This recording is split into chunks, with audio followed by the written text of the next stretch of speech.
Hey guys, it's me, Mr. 250. Welcome back to Higurashi. So, last time, looks like Keiichi's secret was revealed.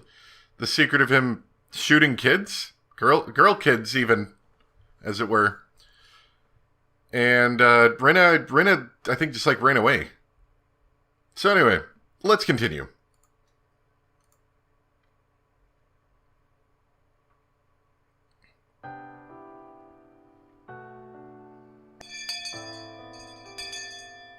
At lunchtime the next day, everyone in class was talking about Rena's disappearance. We were all worried about her safety, but I kept a safe distance from everybody else. Especially the children. レナはどこに行っちゃったんだろうね。鬼隠しにあったなんていい加減なことを言ってる連中もいるよ。まったく。ケイチさん、今日は元気がありませんでしたよ。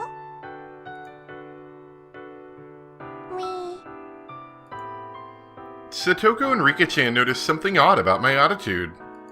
俺は、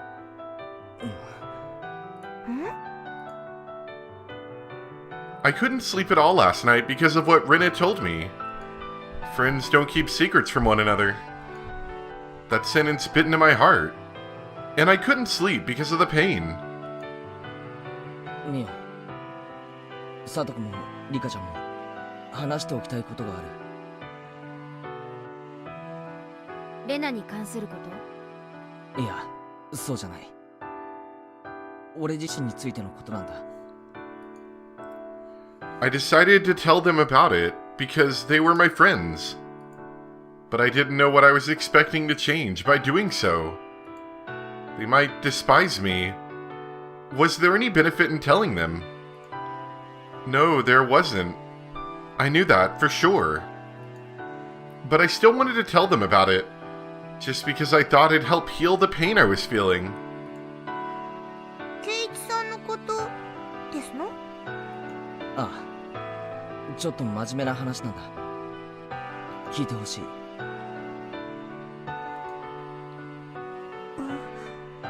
俺が引っ越してくる前のことなんだ。当時の俺は勉強しか脳のないやつだった。 Don't brag so much, Keiichi. I learned the tricks of the game called studying at my cram school. I enjoyed the sense of superiority I felt by getting good grades. I kept studying just because I wanted to look down on the other students. When my grades got better, my parents got happier, and my teachers praised me. I felt good. It was fun to look down on the students who were good at running, dodgeball, or swimming. That was the only reason I kept studying. Before I knew it, not only was I top of my class, I was the top of my school. So I started to think I was the most important student there. I looked down on the kids who were playing in the schoolyard during lunch break. I enjoyed feeling a sense of superiority to them in my insignificance.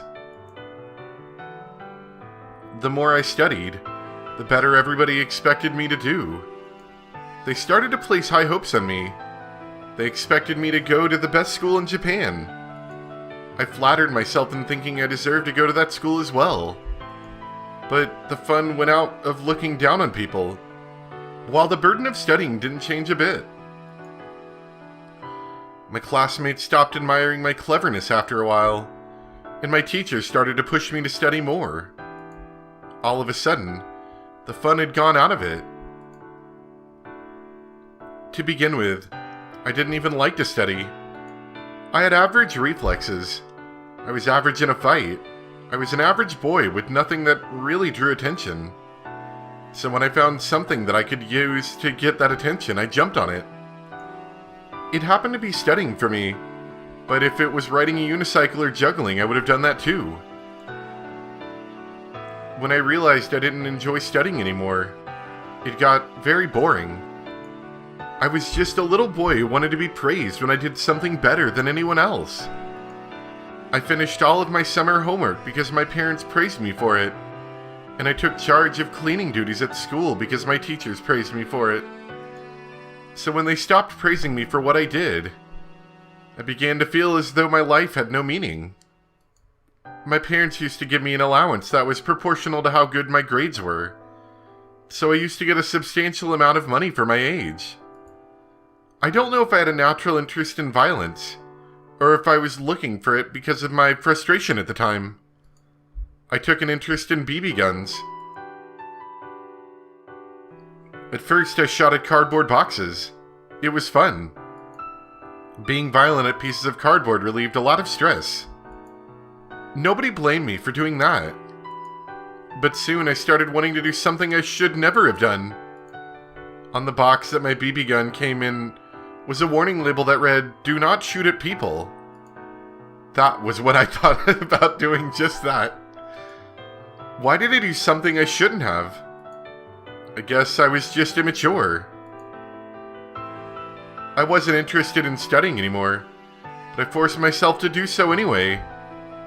My parents forced me to go to several cram schools. I was mad at them for that. I should have told them I didn't want to study anymore. But I didn't have the courage to do that. So I used my frustration as an excuse to do something cowardly. I shot at kids who were younger than I was with my BB gun. It gave me such a thrill. It felt so good to do something bad when I was so overcome with studying. Needless to say, I had no personal grudge against the kids I shot. As long as the kids passed through a deserted street, they met the requirements to become my target. I didn't mean to hurt them. I shot at them once or twice from a distance. That was all I wanted to do. But sometimes they didn't react at all because the BBs hit a thicker part of their clothes or something. I didn't like that, so I started to shoot until they noticed they were being hit. It inevitably escalated into a barrage of gunfire. I study a lot. I'm doing something good. So I deserve to do something bad to balance out the good thing I'm doing. Yes, that makes sense. That was the unbelievably selfish excuse I made. I thought I had a right to do things like that because I was suffering myself. I thought people who weren't suffering like I was deserved to be shot at and to get hurt a little bit.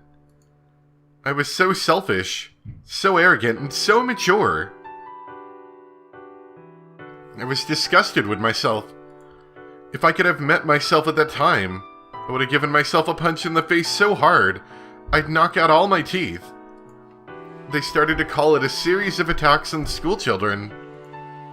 The principal of my school held a morning assembly to inform everyone about the case and to warn them to be careful when playing outside. I was laughing sneakily. The PTA issued a letter of warning and advice to take the safest way to and from school. Parents took turns watching kids when they walked between home and school in groups. The more serious it got, the more it reminded me of the excitement I first felt when my grades started going up. I was absorbed in that game I was playing.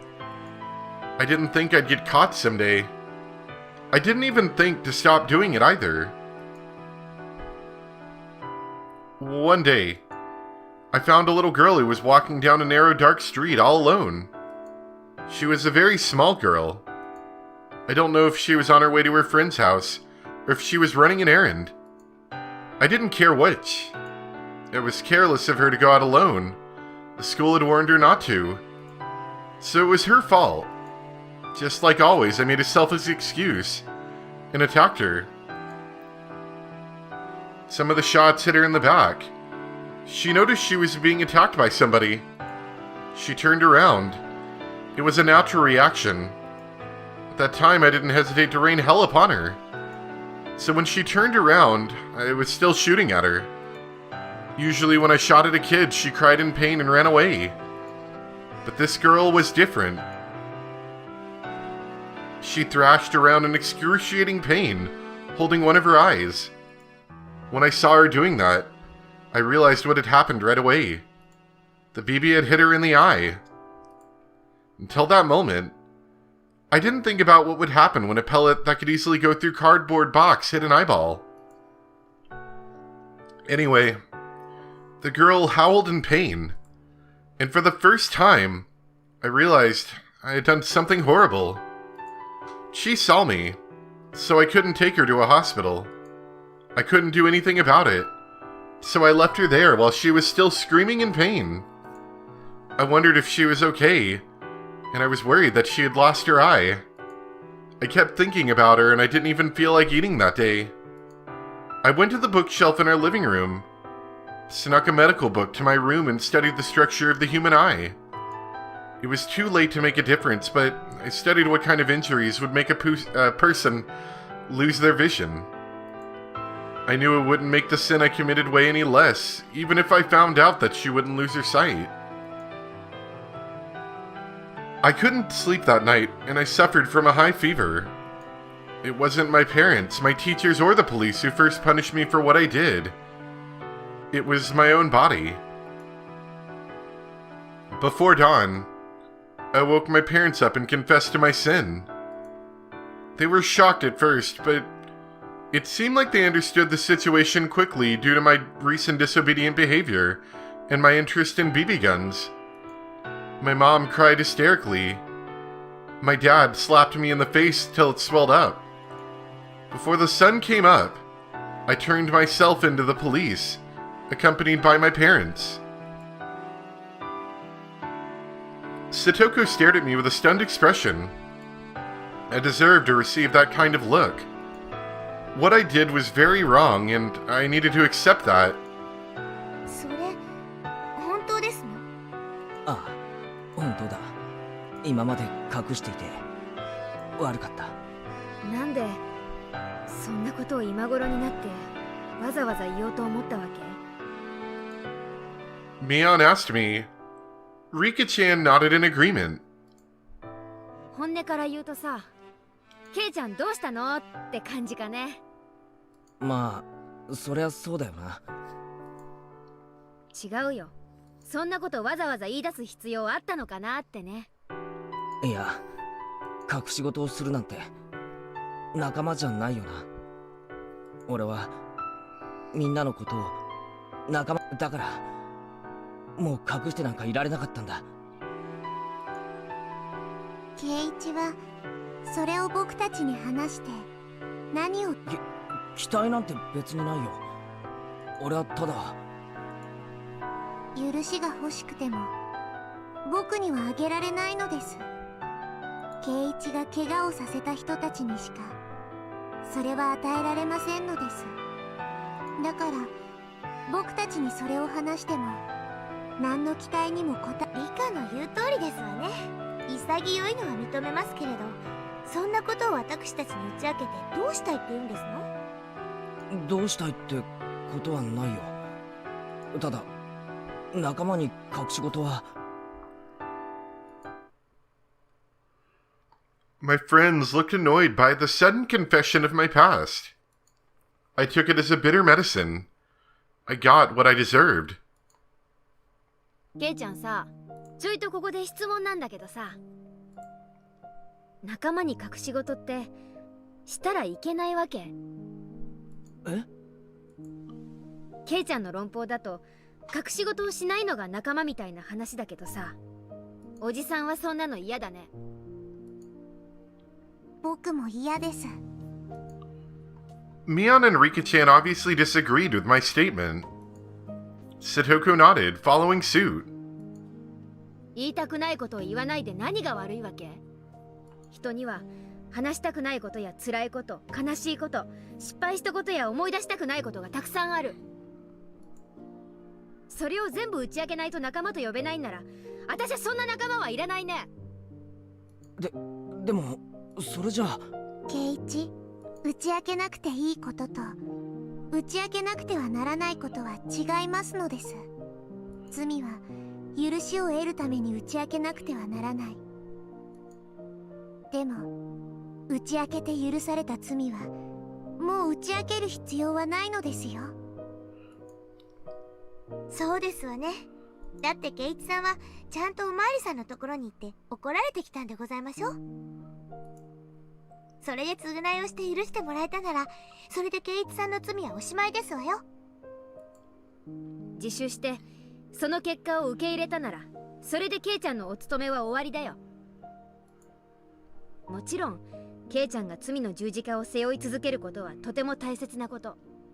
二度と過ちを繰り返さないよう常に胸に刻み続けるのは正しいことだよ。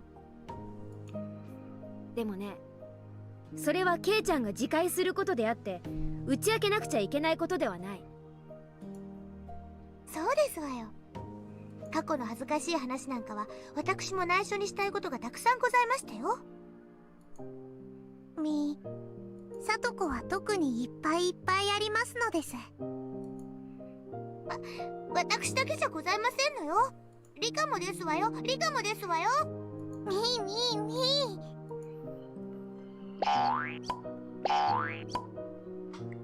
Satoko and Rika-chan fooled around with each other like they always did. Mion looked at them and then looked back at me. 今、サトコはとてもいいことを言ったと思う。ケイちゃんにはどの部分かわかる？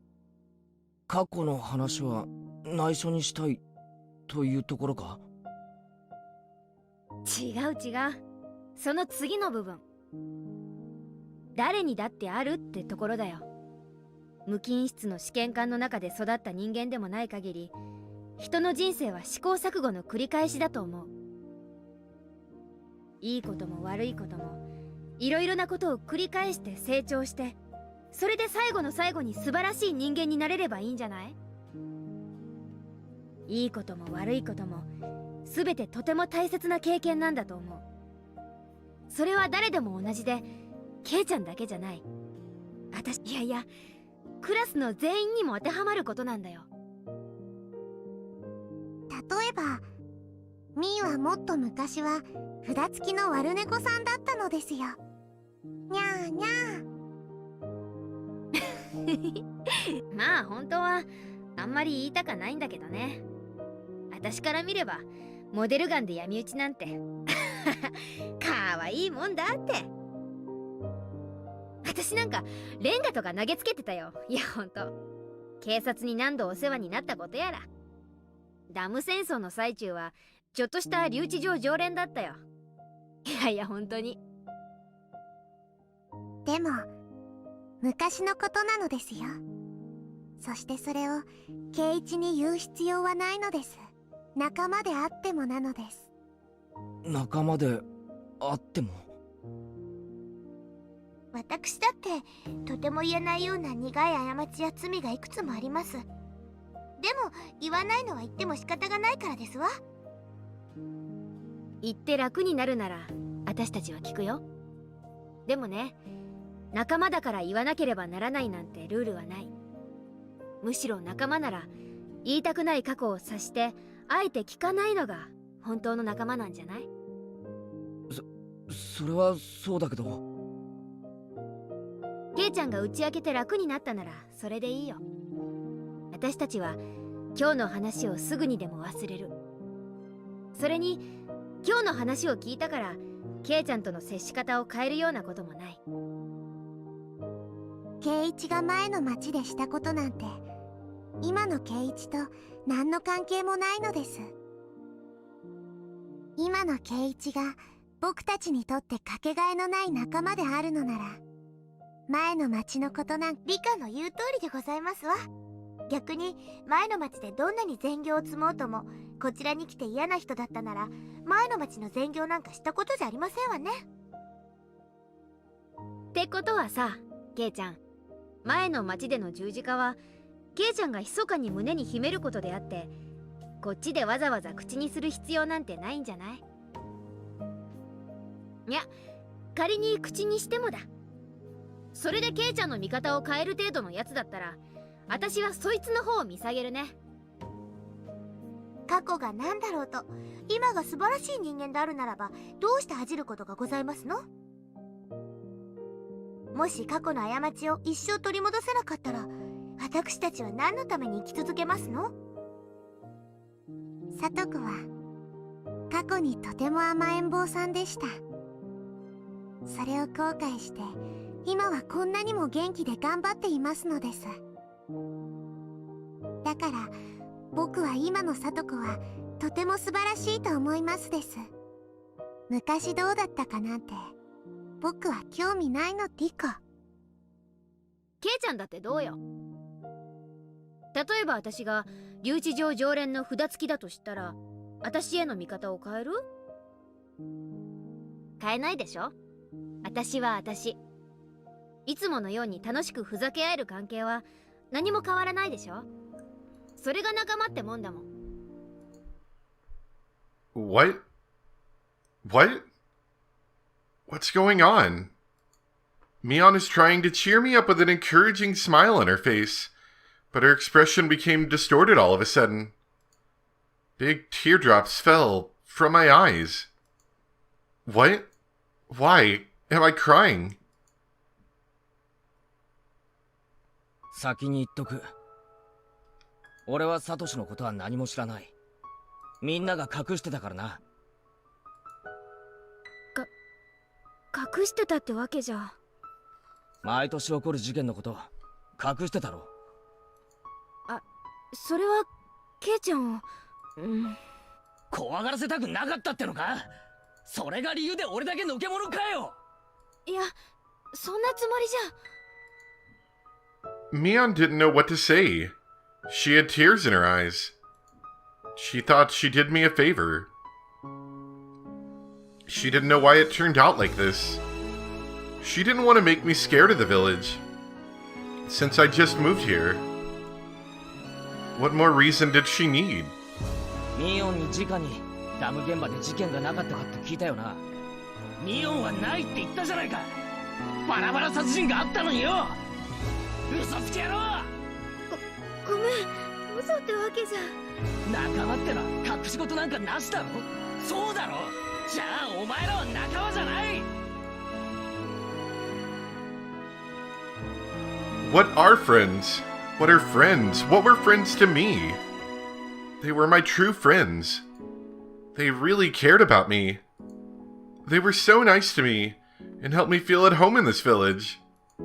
I couldn't have been happier. Everything was great, wasn't it? ケイちゃん、そんなのって。 Mion seemed like she didn't know what to say. Her eyes looked moist. It was hard to believe she was really acting like this. It wasn't like Mion at all.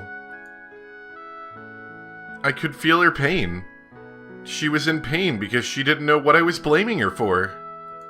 She looked so sad, but I didn't notice her pain. I thought I was her friend.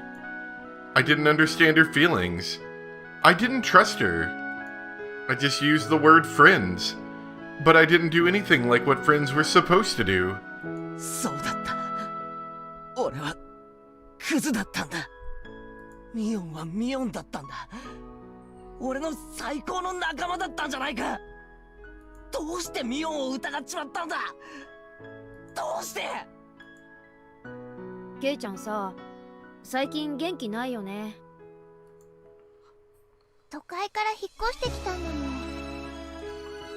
きっと今頃になって疲れが出てきたんだよ。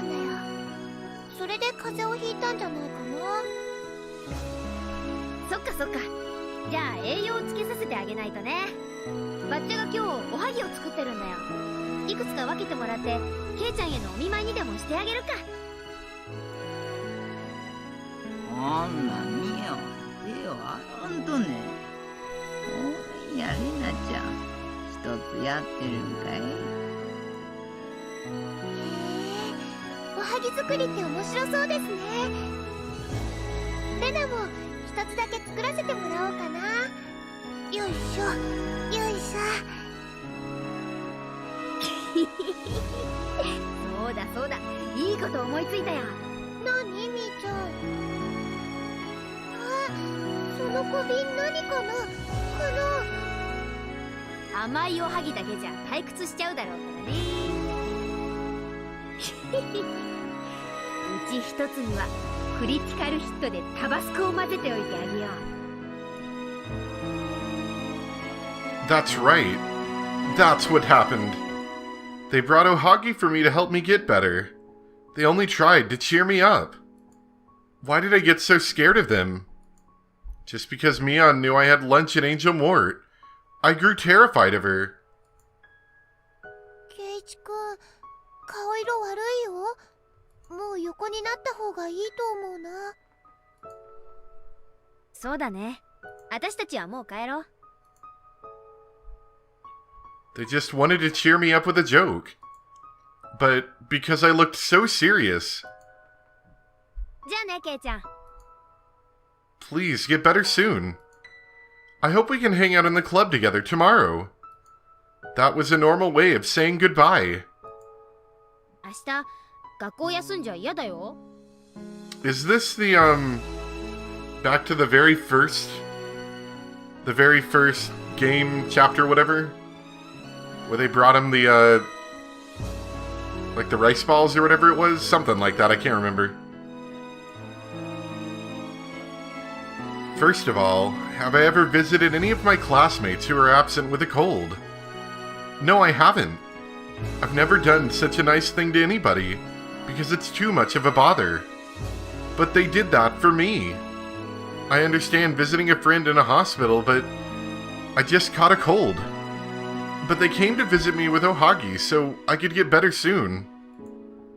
I should have been thankful to them and said, I'll get better soon, and I'm sure I can come to school tomorrow. So I'll see you then. Or maybe instead of that, maybe it's just something earlier in this, timeline, so to speak, that we hadn't seen. That was what I was supposed to say. But what did I do instead? I locked the door. I closed the door and locked it as if rejecting them. What was I so scared of? What was I so afraid of? Why didn't I say any words of appreciation to my friends who cared about me? I was just so scared of the ohagi they brought for me. What was I thinking? It was impossible that there were... Oh, no, this is the needle thing. It was impossible that there was a needle in one of them. There wasn't actually a needle at all. It was all in my head, because I had read some manga about someone putting needles or razor blades in people's food. It scared me so much that I believed it could also happen to me for some reason, and I thought there was a needle in the ohagi. You are so stupid, Keiichi. Why would your friends put a needle in food they only brought to make you get better? It was crazy to think like that. Even if there was a needle in one of them, I should have thought that it was some kind of mistake. And I should have believed in my friend's innocence. That's what a true friend would do. But what did I do? Pound, splatter, smash. Right, now I remember. Right, yeah, so this was from the first chapter. Is he having like a flashback from it or something? I threw the ohagi that they spent so much effort making on the floor. Why? Why did I do that? I got along so well with them. I moved to Hinamizawa, and I made friends for the first time in my life. They were my best friends. Meeting them was the most wonderful experience of my life. I'd probably never have another one like that for the rest of my days. I knew that, but I got scared and I doubted them.